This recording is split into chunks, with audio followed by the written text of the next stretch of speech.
Somewhere in the archived records of a county hospital that no longer exists, there are intake logs for a ward that was never officially opened. The entries span nearly 14 years, from the winter of 1871 to the early months of 1885. And they list, in careful copperplate handwriting, the names of 43 patients admitted under the care of a single physician. What makes those records disturbing is not the names. It is the column beside them, the one labeled discharge date, which, for 31 of those 43 patients, was left entirely blank. Not marked deceased, not transferred, not escaped, simply blank. For decades, those ledgers sat in the basement of a former county building in upstate New York, unread and uncatalogued, bundled beneath the papers of a man whose medical license had been surrendered quietly, on it without public hearing, in the spring of 1885. His name was Dr. Elias Gault. And if you asked anyone in the village of Harwick Hollow in those years what kind of doctor he was, they would have told you, without hesitation, that he was the finest physician in the county, a man of extraordinary gifts, a man devoted above all else to keeping his patients alive. They were right about that last part.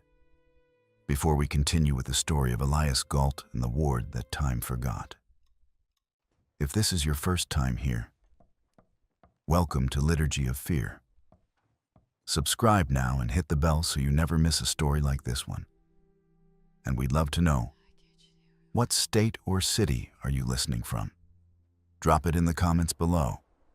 Now let's go back to the winter of 1871, to a valley in upstate New York where the snow came early and the sick had nowhere else to turn. And the hamlet of Harwick Hollow sat at the bottom of a narrow glacial valley about 40 miles northeast of Albany, pressed between the Helderberg Escarpment to the west and a dense stand of old-growth hemlock forest to the east. It was not a prosperous place. It had never been prosperous. The farms that climbed the valley's lower slopes produced enough rye and potatoes to keep families fed through the long winters, but not enough surplus to attract the kind of commerce that might have brought a proper town into being. There was a mill, an inn, a general store, a Methodist church of pale clapboard that needed painting, and by 1868, a single-room medical office attached to the rear of the Gault House on Fallow Creek Road. The county seat was in Coxsackie, nearly 2 hours by road when the weather cooperated, which it seldom did between November and April. Before Elias Gault arrived in Harwick Hollow in the autumn of 1866, the nearest physician had been an elderly man named Dr. Prentice Halverson, who traveled a circuit between 4 villages and was known as much for his fondness for bourbon whiskey as for his medical acumen. When Halverson died of a stroke while fording a creek in the spring of 1866, the valley was left with no medical care whatsoever, and the town council, such as it was, being 3 farmers and the mill owner, had quietly begun to despair of attracting anyone qualified to replace him. Elias Gault was 32 years old when he arrived. He came from the city, from Albany, where he had completed his formal training at Albany Medical College, and then spent 2 years working in the wards of Albany City Hospital. His colleagues there would later describe him as methodical, precise, and unusually patient, a man who took careful notes and revised them carefully, who never seemed to tire of a difficult case when other physicians had already begun to speak of hopeless situations. He had published a single paper in the American Journal of Medical Sciences in 1864 on the subject of respiratory complications in patients recovering from typhoid fever. The paper was not remarkable. What was remarkable was its tone, clinical, almost cold, as though the suffering of the patients it described were variables in an arithmetic problem rather than experiences being endured by living people. Nobody in Harwick Hollow read medical journals. What they saw was a tall, angular man with careful dark eyes and very clean hands. Auk, who arrived on a Tuesday with a leather trunk full of instruments and reference texts, rented the house on Fallow Creek Road from the widow Tilda Mossgrove, and opened his office within the week. He charged modest fees. He made house calls in all weather. He did not drink. He attended the Methodist Church on Sundays without apparent devotion, but without apparent reluctance. He was polite to everyone and familiar with no one. Within a year, he was the most trusted man in the valley. There was reason for that trust. In his first winter in Harwick Hollow, a diphtheria outbreak moved through the farms along the eastern ridge and killed 6 children before Gault contained it.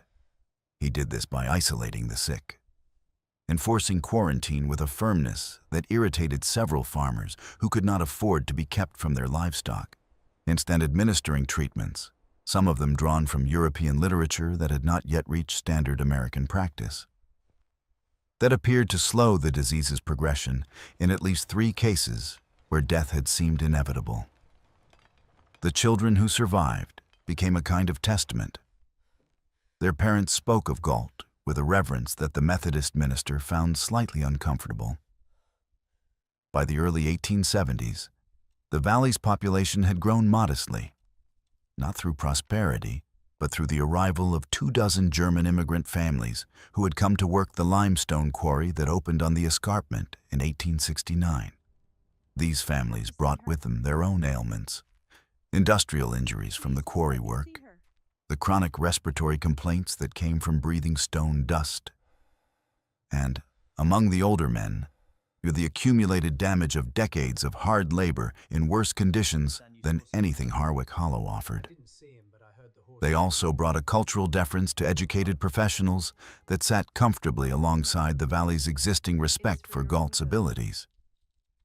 It was for these quarry workers, and for the valley's poorest farming families, that Gault proposed the ward. He came to the town council in the winter of 1870 with a proposal written in the same precise hand that filled his patient ledgers. The valley, he argued, needed a facility for the care of patients whose conditions required sustained attention. Not the kind of sustained attention that could be provided by a family with a farm to run and other children to feed, but the continuous, professional attention that only a dedicated medical environment could offer. But he had identified a building for the purpose: the old Renner farmhouse at the end of the hollow, which had stood empty since the Renner family departed for Ohio in 1868, and whose owner, a man in Albany who had inherited it without interest, was willing to lease it for a modest annual sum. The council approved the proposal with some hesitation. One member, a farmer named Cornelius Vander, raised the question of oversight. Who would inspect the facility? Who would ensure that its operations met the standards of the county medical board? Gault answered patiently that he would maintain full records and submit them to the county medical officer annually, as required by law. The facility would not be a formal hospital, he explained, but a private care home operating under his license, which relieved it of certain regulatory burdens while still ensuring professional standards. Vander was not entirely satisfied, but the other council members were, and the motion passed 3-1. Work began on the Renner farmhouse in the spring of 1871. By November of that year, the ward, as it came to be called, though it had no official name, was ready to receive its first patients. The first patient admitted to the ward was a quarry worker named August Brenner, 47 years old, a native of Baden-Württemberg who had been in the valley for 2 years and whose lungs, Gault determined, had been severely compromised by stone dust. Brenner's breathing had worsened through the autumn to the point where he could no longer work, and his wife, Marta, had exhausted herself trying to nurse him while also managing their 4 children and the small kitchen garden that supplemented their income. When Gault suggested that August might benefit from the care of the ward, consistent monitoring, proper ventilation, a diet calibrated to his specific condition, Marta Brenner agreed with the relief of a woman who had been carrying a weight she could not put down. She visited the following Sunday.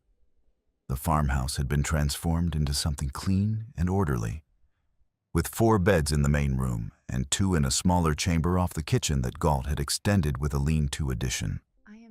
There were linen curtains on the windows, a wood stove that kept the air warm and dry, and a smell that Marta associated with the hospitals she had glimpsed in Baden as a girl.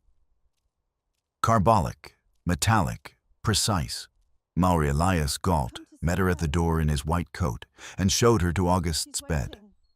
August was sitting up, breathing more easily than he had in months. He held Marta's hand and told her the food was good and the doctor checked on him twice a day, and he was sleeping through the nights for the first time since summer. Marta Brenner went home reassured. She came back the following Sunday, and the Sunday after that. The 3rd Sunday, in January of 1872, she arrived to find that August had been moved to the smaller chamber off the kitchen. Gault explained that the main room was being used for a patient who required more intensive care, and that August's situation had stabilized sufficiently that he could be moved without any risk to his treatment. He said this gently and clearly, and with the unhurried manner that people in the valley had come to associate with absolute competence. Marta nodded and went to see her husband. She noticed that the door to the small chamber had a new bolt on the outside. She did not say anything about the bolt that day. She told herself it was for privacy, or for preventing drafts, or for some other sensible medical reason she did not have the expertise to understand. But the bolt stayed in her mind, the way an unexpected sound stays in the ear long after it has passed. When she returned the following week, a woman she did not recognize answered the front door and told her that the doctor was not in, and that visiting hours on Sundays had been changed to 2 hours in the afternoon, beginning at 2 o'clock. Marta had arrived at 1:30. She waited in the cold for 30 minutes, and then was admitted and taken to see August, who was sitting in the same position as the week before, in the same chair, with a blanket over his knees. He said he was feeling well. His voice was flat in a way that Marta could not quite identify. When she asked him whether he wanted to come home now that his breathing had improved, he said that the doctor thought it was too soon. When she asked him what the doctor had said exactly, he paused for a moment, a pause she would remember for the rest of her life, and said that he couldn't quite recall. Outside, walking back through the snow along the hollow road, Marta Brenner tried to understand what was bothering her. Her husband was alive. His breathing was better. The facility was clean and orderly, and under the care of a physician everyone respected. She had no evidence of anything wrong, only the bolt and the pause and the flatness in his voice, and the feeling which she could not justify and could not dismiss. That her husband was being held in that house the way a specimen is held in a jar, preserved and still, and entirely in someone else's keeping. She did not know, as she walked home through the late January cold, that she had just had the last real conversation with August Brenner that she would ever have. He remained in the ward for 6 more years. The valley moved on, as valleys do. The quarry expanded. 3 of the German families bought farmland and began to put down roots deep enough to feel permanent. A second general store opened. The Methodist Church got its fresh coat of paint. Elias Gault's ward received, over the following years, a slow and steady stream of patients. Some sent by Gault himself after house calls, some arriving through referrals from neighboring communities that had begun to hear of the facility. 1 or 2 brought in family carriages by relatives from as far as Albany, who had been told by someone who knew someone that Gault could manage conditions that other physicians had given up on. The ward expanded. By 1875, Gault had added a full second story to the Renner farmhouse and enclosed the lean-to into a proper wing. A woman named Theodora Kepler, who had trained as a nurse at a hospital in Utica and come to Harwick Hollow to care for an aging aunt, was hired as the ward's only regular staff besides Gault himself. And Kepler was efficient and quiet, and told anyone who asked that the work was satisfying and that Dr. Gault was an exceptional physician. She said this without warmth, in the same careful, uninflected way that Gault himself spoke about nearly everything. Among the families whose relatives had been admitted to the ward, there was a layer of unease that grew slowly, the way ice grows on a still pond. You can't see it happening. But one morning you step on what you thought was water and find it solid beneath your boot. Marta Brenner was not the only wife or daughter or son who had noticed something they could not name. Karl Frisch, whose father Otto had been admitted in the spring of 1873 for a severe infection of the lower leg following a quarry accident, and found that his father's improvement, which Gault reported regularly and in detail, never seemed to translate into any actual prospect of discharge. Each time Karl asked when his father might come home, Gault would describe another complication, another phase of treatment that needed to run its course, another risk of relapse that it would be irresponsible to ignore. The explanations were always plausible. They were always delivered in the same calm, methodical voice. And they always ended with Karl Frisch walking back down the hollow road, feeling vaguely foolish for having asked. There was also the question of the records.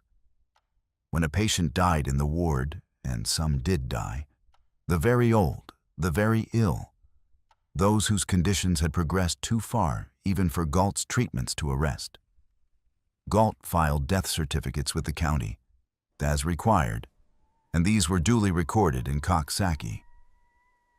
But the certificates were filed in batches, sometimes months after the actual death.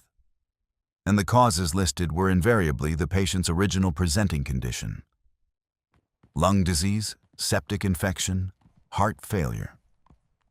No county medical officer had ever visited the ward to inspect its records or its conditions.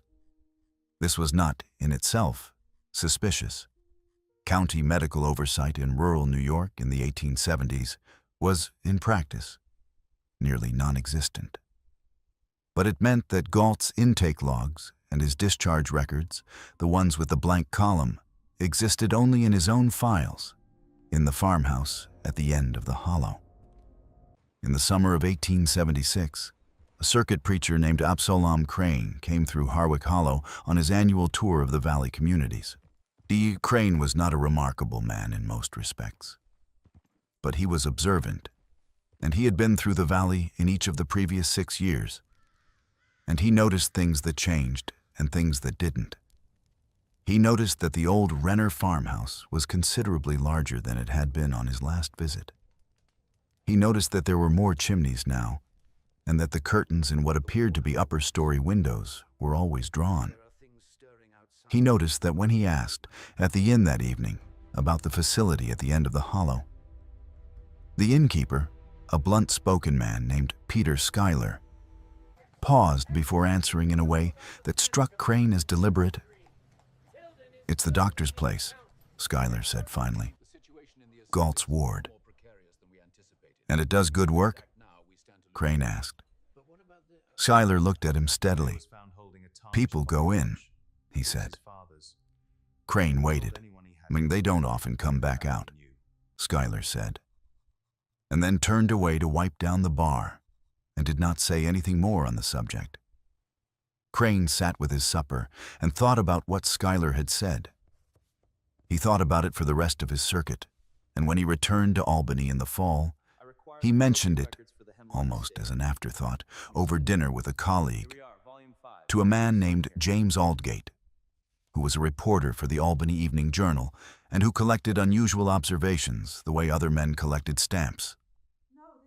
Aldgate wrote nothing about it immediately, but he kept the name, Elias Gault, Harwick Hollow, and he began, quietly and without hurry, to make inquiries.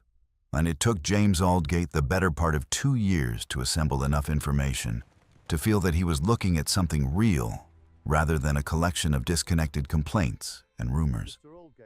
He was a careful reporter, careful enough that he had learned, through painful experience, the difference between a story and a grievance, and the consequences of mistaking one for the other. So he gathered slowly. He obtained, through the county clerk's office in Coxsackie, the death certificates that Gault had filed between 1871 and 1878. There were 11 of them. He compared them against the intake records he had been able to reconstruct, partially, through interviews with families of admitted patients. The math was troubling. He could identify, through those interviews, at least 28 individuals who had been admitted to the ward during that period. 11 had death certificates. He could find no record of any of the remaining 17 being discharged. He traveled to Harwick Hollow in the autumn of 1878 and spent 4 days at the inn, and had conversations with everyone willing to talk to him, which was fewer people than he had hoped.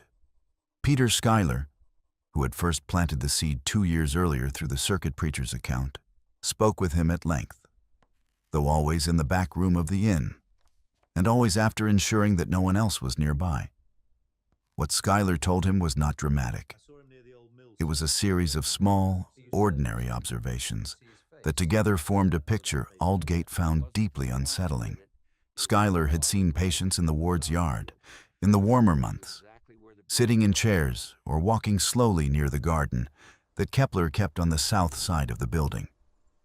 He had spoken, once, with a man he recognized as Emil Vorst, a farmer from the northern end of the valley, who had been admitted 2 years earlier for a severe winter illness that had nearly killed him. Vorst had recovered. Anyone could see that by looking at him. He was walking on his own, speaking coherently, and showed no obvious signs of serious illness.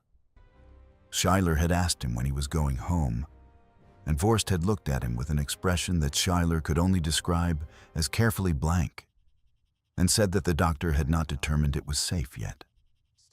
Then Kepler had come around the side of the building, and Vorst had looked away, and the conversation had ended. And that expression, carefully blank, was the phrase that lodged in Aldgate's mind. He had heard some version of it from Marta Brenner, who still visited her husband August every Sunday, 4 years after his admission, even though August no longer seemed to recognize her with any consistency. He had heard it from Karl Frisch, who had not been permitted to see his father Otto in over a year.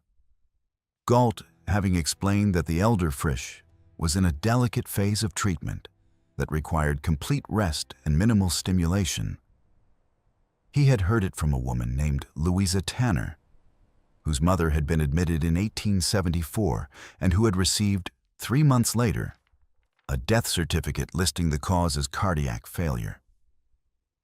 Though Louisa's mother, when last Louisa had seen her, had been ambulatory, cogent, and in no apparent distress, Aldgate was a journalist, not a physician, and he knew the limits of his expertise. But he had covered the Albany City Hospital for 2 years and knew something about medical practice. And what he was hearing suggested a pattern he could not explain through incompetence alone. Incompetence lost patients. It did not keep them. He requested an interview with Gault. Gault agreed, which surprised him. They met in the ward's front room on a cold Thursday in November. The room was precisely as clean and orderly as everyone had described. Whitewashed walls, scrubbed floorboards, linen curtains letting in the flat gray November light, a faint smell of carbolic acid that was not unpleasant. Gault sat across from Aldgate with his hands folded on his knees and answered every question in his careful, unhurried voice. The death certificates were accurate. The cases Aldgate had asked about were too sensitive for him to discuss specifically. As patient confidentiality was a professional obligation he took seriously. The facility's records were available to the county medical officer upon request. He had nothing to hide and resented the implication that he might. Aldgate asked, as gently as he could, about the patients who appeared to have recovered but had not been discharged. Gault looked at him for a moment. Then he said, "Recovery is not the same as cure, Mr. Aldgate. A man who stops coughing may still be contagious. A woman whose fever breaks may relapse without warning. The premature discharge of a patient whose condition I have not fully resolved is, in my professional judgment, a greater cruelty than keeping them a little longer than their family might prefer. I have seen what happens when people go home too soon.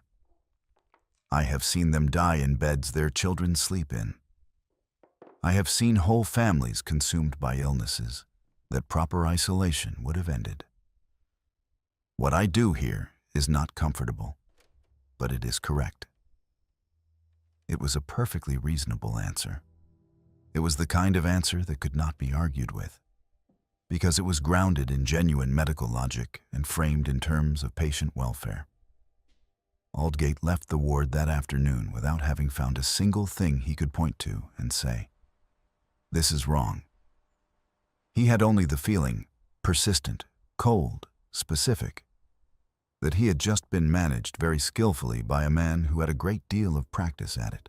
He returned to Albany and began writing the only kind of story he could actually write. Not an accusation, but a question. The article appeared in the Albany Evening Journal on the 14th of February, 1879. It was careful, measured, and deeply unsettling to anyone who read it closely. Aldgate did not accuse Gault of any crime. He described the ward's operations, the family's concerns, the gap between admissions and recorded discharges, and he posed a series of questions, addressed nominally to the County Medical Board, about the oversight of private care facilities in rural counties. He named no patients, cited no specific cases, and at no point made any allegation that could not be supported by documented fact. It was, in every legal and journalistic sense, an exemplary piece of cautious reporting. It was also, within the valley of Harwick Hollow, received as a declaration of war.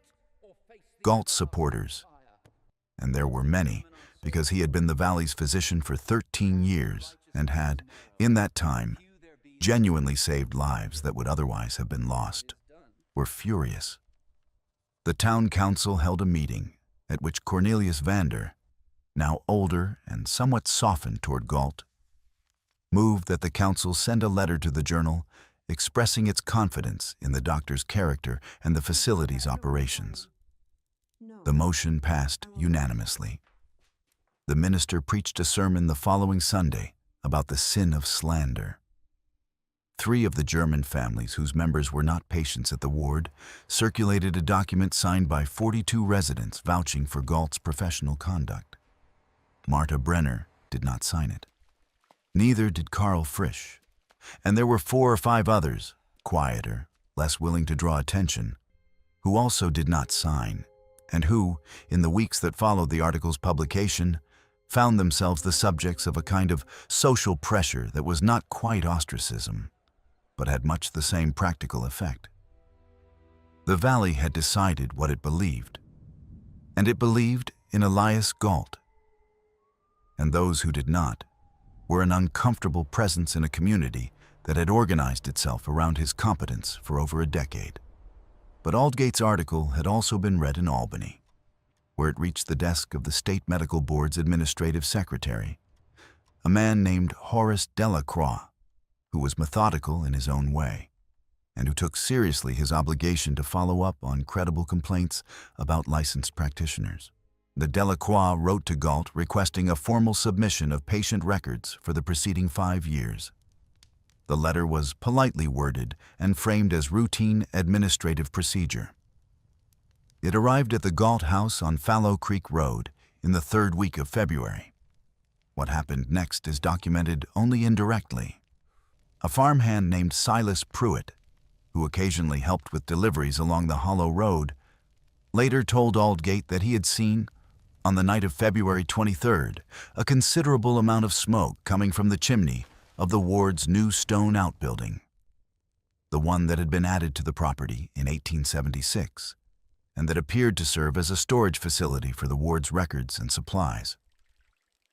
It was, Pruitt said, more smoke than a heating fire would produce. It was the kind of smoke that comes from paper. 3 weeks later, Gault submitted to the State Medical Board a set of records that covered only the years from 1876 to 1879, and that showed, for that period, 19 patient admissions and 19 corresponding discharges or death certificates. The records were clean, legible, and internally consistent. Delacroix reviewed them, noted no immediate irregularities, and filed them. For the moment, the inquiry stopped. But something else had begun, because among the families who had read Aldgate's article and who recognized themselves in the questions it asked without naming them, there was a slow crystallization of purpose. They had been isolated from one another, each family managing its own uncertainty, its own carefully reasonable explanations, its own reluctance to seem ungrateful to the man who had, after all, kept their relative alive. And the article had shown them that they were not alone, that other people were asking the same questions, that the questions themselves were not unreasonable. Marta Brenner wrote a letter to James Aldgate. So did Carl Frisch. So, eventually, did a woman named Hedwig Rausch, whose brother Conrad had been admitted in 1874 and who had stopped receiving any communication from the ward in 1877. When Gault had informed her by post that Conrad's condition had deteriorated beyond the point where visits could be permitted. Conrad Rausch would have been 41 years old in 1879. His death certificate, which Gault had not yet filed, did not exist. In the spring of 1879, Aldgate traveled back to Harwick Hollow with the letters in his coat pocket and a considerably clearer sense of what he was dealing with. This time, he did not request a meeting with Gault. He went directly to the ward and asked to see the patients. Kepler met him at the door. She was polite and immovable. The ward was not open for unannounced visits. The doctor was not in. She would convey his request. Aldgate asked specifically to see August Brenner. Kepler said that Mr. Brenner's care requirements did not permit unannounced visits. Aldgate asked to see Conrad Rausch. Kepler's expression did not change, but something behind her eyes shifted in a way that Aldgate noticed and filed away. She said she was not aware of a patient by that name. Aldgate said that Conrad Rausch had been admitted to this facility in July of 1874 and had not been reported discharged or deceased. Kepler said she could not discuss individual patient cases. She said it with perfect composure, and she closed the door. Standing on the steps of the former Renner farmhouse in the mild April light, listening to the sound of the bolt being drawn on the other side of that door, James Aldgate understood, with a clarity that moved through him like cold water, that he was not looking at a story about negligence. The investigation that followed was not swift, and it was not clean, and it did not produce the kind of dramatic single revelation that makes for a satisfying story. What it produced was a slow accumulation of pressure, legal, medical, and journalistic, that eventually made Elias Gault's situation untenable in a way that all his careful management could not address. It began with Marta Brenner. In May of 1879, Marta Brenner retained a lawyer, a young man in Coxsackie named Devereux Hollis, who had read Aldgate's article and who agreed, at reduced fee, to pursue a formal petition to the county court for access to her husband. The petition argued that Marta, as August Brenner's wife, had a legal right to information about his condition and to make decisions regarding his care. It was a straightforward legal argument, and Hollis made it well. The county judge, a cautious man named Orville Strang, who was aware of Gault's standing in the community and disinclined to create controversy, nevertheless signed the order in June because he could find no legal basis for refusing it. Gault's response, submitted through his own lawyer in Albany, was to present August Brenner's condition as one of severe mental deterioration. The result, he claimed, warned of the original lung disease's impact on August's neurological function.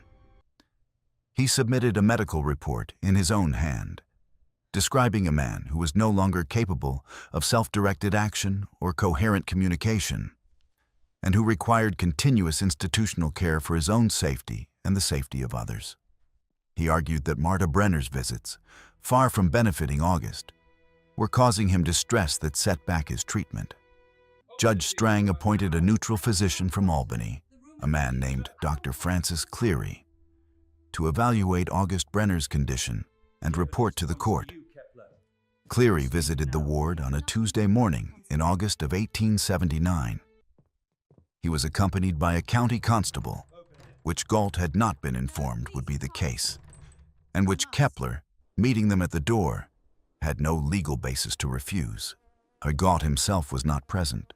He was at his office on Fallow Creek Road. And Kepler led them through the ward with the careful composure of someone who had rehearsed this, or something like it, many times. What Cleary found in the main room of the ward was 3 patients, all elderly, all in beds, all in states of apparent sedation. He examined them briefly and noted in his records the smell he associated with laudanum, the tincture of opium that was, in the 1870s, legal, widely available, and routinely misused. He noted that the patient's muscle tone suggested long-term immobility, and that one of the 3, a woman he could not identify, as no names were displayed, showed signs of pressure sores consistent with months or years of being confined to bed. He asked Kepler to show him the remaining patients. So Kepler said that the other rooms were in use and could not be disrupted. The constable said that the court order covered the entire facility. Kepler said she would need to consult with Dr. Gault. The constable said that was not an option currently available to her, and he stepped past her into the hallway. The second and third rooms held 2 patients each, in similar conditions to those in the main room. The small chamber off the kitchen, the one with the bolt on the outside, held 1 patient. Cleary estimated the man's age at approximately 50, which matched August Brenner's age in 1879. The man was awake, in a chair by the window, and he looked at Cleary when Cleary entered the room with the slow, slightly unfocused attention of someone who had been in a chemically dampened state for a long time. Cleary asked him his name, and the man said, after a pause, that his name was August. Cleary asked him what month it was. August looked out the window at the summer light, and then looked back at Cleary and said he didn't know. Cleary asked him if he wanted to go home. August was quiet for a long time. Then he said slowly and with evident difficulty, "I don't think the doctor wants me to." That sentence, 6 words, spoken by a man who appeared physically recovered from a respiratory illness that had been his original reason for admission 8 years earlier, was the center of Francis Cleary's report to the court. The report concluded that August Brenner showed no signs of active disease requiring institutional care, that his cognitive impairment appeared consistent with prolonged administration of sedative compounds rather than neurological disease, errors, and that his retention in the facility was, in Cleary's professional opinion, medically unwarranted. The report also noted carefully that the ward's population appeared to consist primarily of patients who had, by all physical evidence, recovered from their presenting conditions and who were being maintained in a state of pharmacological compliance that prevented them from exercising or expressing any desire to leave. Gault was called before the State Medical Board in October of 1879. He came prepared with records, citations, and a detailed defense of his treatment protocols.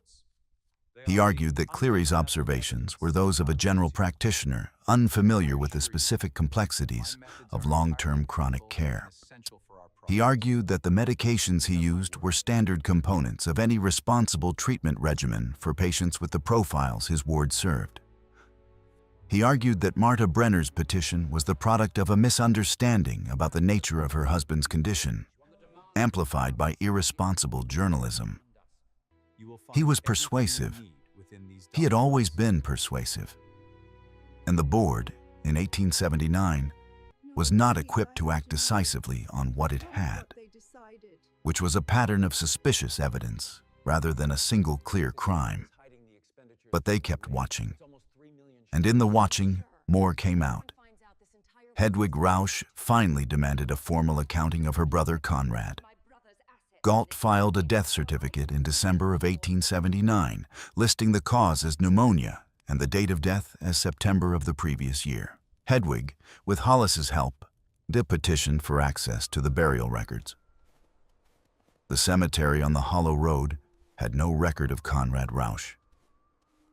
Gault explained that Conrad had been interred on the ward's property, which he owned, at the family's request, a request, Hedwig stated for the record, that had never been made by any member of the family, because no member of the family had been informed of Conrad's death until 15 months after it had allegedly occurred. An inquiry into the ward's property found, in the spring of 1880, evidence of a small enclosed area on the north side of the building that appeared to have been used as a burial site. It contained the remains of at least 4 individuals. 3 were eventually identified through the painstaking work of matching physical characteristics against intake records. Conrad Rausch, a quarry worker named Philip Austern, and a woman from a neighboring valley whose family had been told she was discharged in 1875. The 4th was never identified. Gault maintained through the entire process that the burials had been conducted with the family's knowledge and consent, that the deaths had been from natural causes consistent with the patient's conditions, and that the delay in filing documentation was an administrative failure, not a deliberate concealment. He was asked repeatedly and in several different legal forums to explain the blank discharge column. He said it was a clerical system he had since revised. He said it was an artifact of his record-keeping method. He said it meant nothing. The board could not prove that it meant anything definitive. But they could, and in the spring of 1885, they did. But determined that his practice of administering sedative compounds to patients without documented medical justification, his failure to maintain adequate death records, and his pattern of obstructing legitimate family access to patients constituted sufficient grounds for the surrender of his license. The proceeding was administrative rather than criminal. There was no trial. There was no jury. There was a closed hearing, a formal agreement, and Elias Gault's signature on a document stating that he would cease medical practice in the state of New York immediately and permanently. He left Harwick Hollow that spring. He went somewhere west. There were accounts, years later, that placed him in Pennsylvania, then Ohio, then further still, always in counties where his name had not preceded him. Until the ward on the Renner farmhouse property was emptied, and its remaining patients, 6 of them, including August Brenner, were returned to their families or, in 2 cases where there was no family to receive them, transferred to the county almshouse. August Brenner came home to Marta in April of 1885. He had been in the ward for 13 years. He was 60 years old, and he walked with the careful uncertainty of someone relearning a skill. He had no specific memory of the years between roughly 1875 and 1885. They existed for him as a kind of gray absence, punctuated by occasional impressions. A window, a chair, the smell of carbolic and laudanum, Kepler's footsteps in the hallway. He lived for another 4 years. He died in his own bed in the fall of 1889, with Marta beside him. His death certificate, filed by the county physician, listed the cause as heart failure. It was accurate. The question that James Aldgate spent the last years of his career trying to answer was not whether Elias Gault had done something wrong. The evidence for that was sufficient, even if it had never been sufficient for a criminal conviction. The question that kept him awake, that he returned to in his notes and in the long, careful essays he published in the years after the ward was closed, was a simpler and more terrible one. Why? Not why in the abstract, not what was wrong with a man who could do this, but why specifically, mechanically, in the terms of Gault's own stated beliefs. Because Gault had, on multiple occasions, explained himself, not as an admission of wrongdoing, but as a defense of a philosophy. The prolonged administration of sedatives, he argued, was a legitimate tool for managing patients whose conditions made them difficult to treat through conventional means. The extended stays were a necessary consequence of taking recovery seriously, of refusing to discharge patients before he was certain, completely certain, that they would not relapse, would not spread disease, would not return to him worse than when they had arrived. He spoke of it as a form of care that the families were too emotional, too impatient, too medically uninformed to appreciate. Aldgate believed, in the end, that this was not entirely a lie. He believed that somewhere inside the system Gault had built at Harwick Hollow was a genuine medical conviction, that if he could simply control all the variables, if he could maintain his patients in a state of perfect managed stability, and if he could prevent the unpredictable intrusions of the outside world and the patient's own choices and the chaos of ordinary life, he could achieve outcomes that ordinary medicine could not. He believed that what Gault called keeping his patients alive too long was, in Gault's own framework, not a perversion of care, but its highest expression. What made Gault dangerous was not that he was indifferent to his patients. It was that he cared about them in a way that had no room for their autonomy, their relationships, their own experience of their existence. They were cases to be managed, not people to be returned to their lives. And the institution he built, clean, orderly, plausible at every level, and wrapped in the impenetrable authority of medical expertise, was perfectly designed to prevent anyone from challenging that framework until the damage was already done. Theodora Kepler left Harwick Hollow the same week Gault did. She was never called before any legal body because the investigators determined that she had followed physician instructions throughout and could not be held accountable for what those instructions had produced.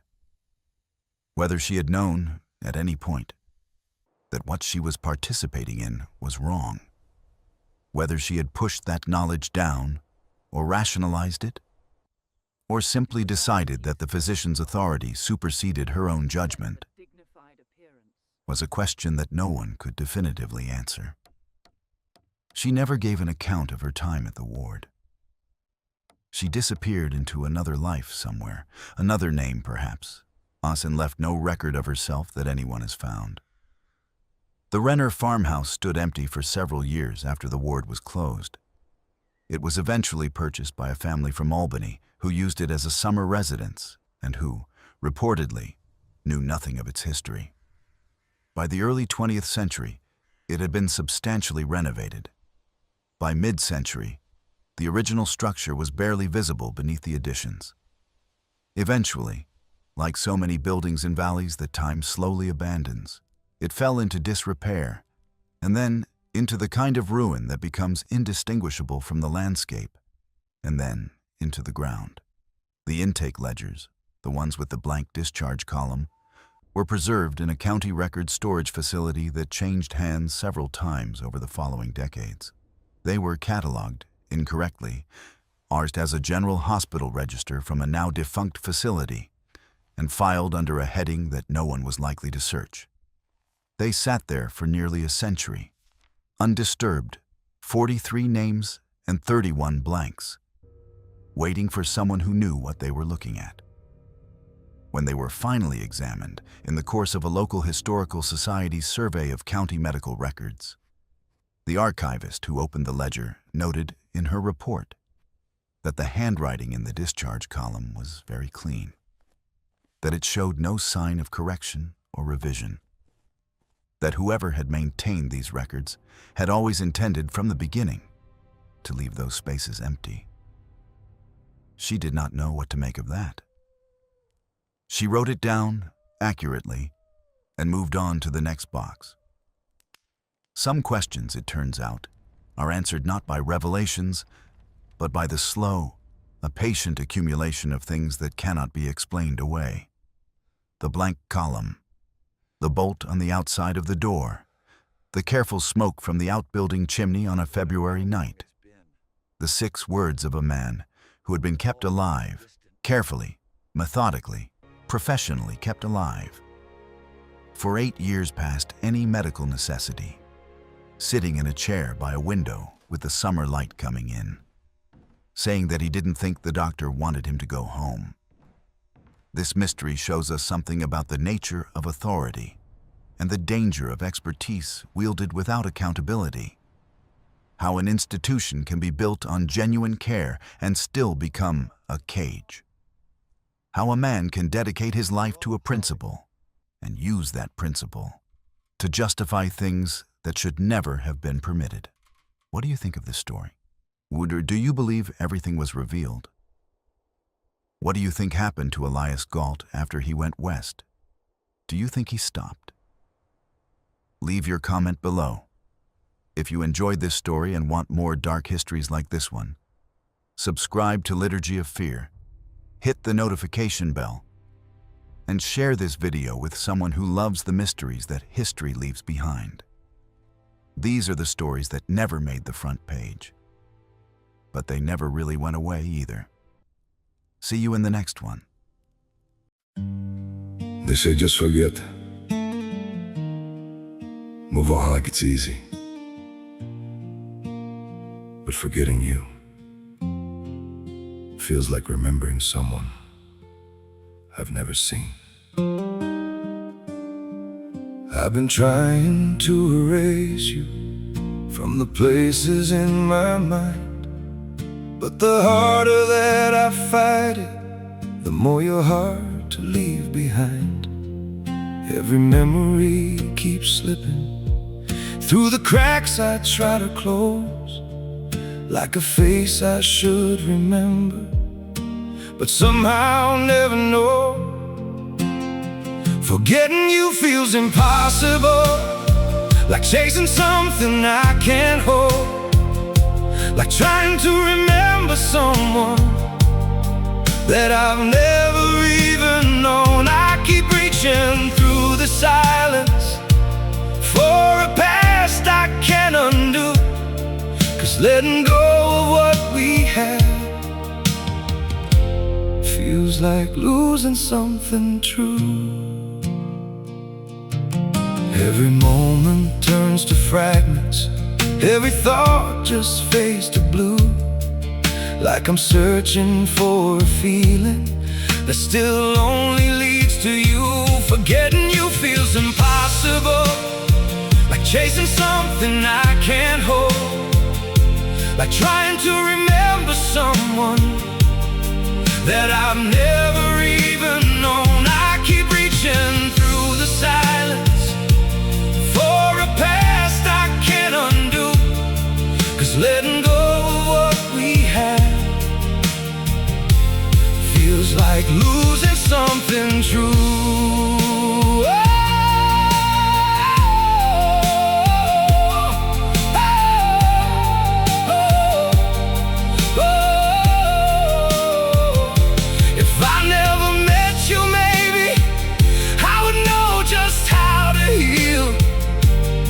But now every empty moment still reminds me what is real.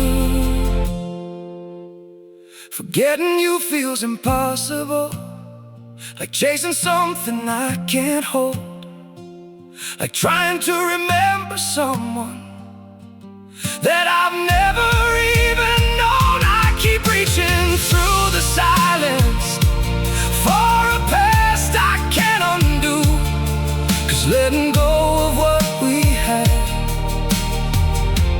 feels like losing something true.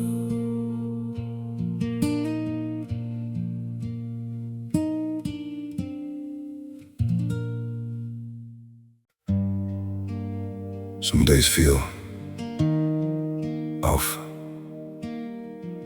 like I'm standing but still falling. A little pain, a little tired, and no one to tell it all to. There are days that feel unsteady, like I'm drifting out of place. Every step just feels so heavy, with a smile I have to fake. A little hurt I keep inside me, a little weight I always hide, and 1,000 quiet worries I've been holding deep inside. There's no one here to tell it to, no one who would understand. So I carry all these feelings like they're slipping through my hands. A little broken, little lost, trying hard to just get through. All these nights I stay awake with everything I never say to you. I keep walking through the silence like it's all I've ever known. Every crowded room reminds me how it feels to be alone. There's no one here to tell it to, no one who would understand. So I carry all these feelings like they're slipping through my hands. A little broken, little lost, trying hard to just get through. All these nights I stay awake with everything I never say to you.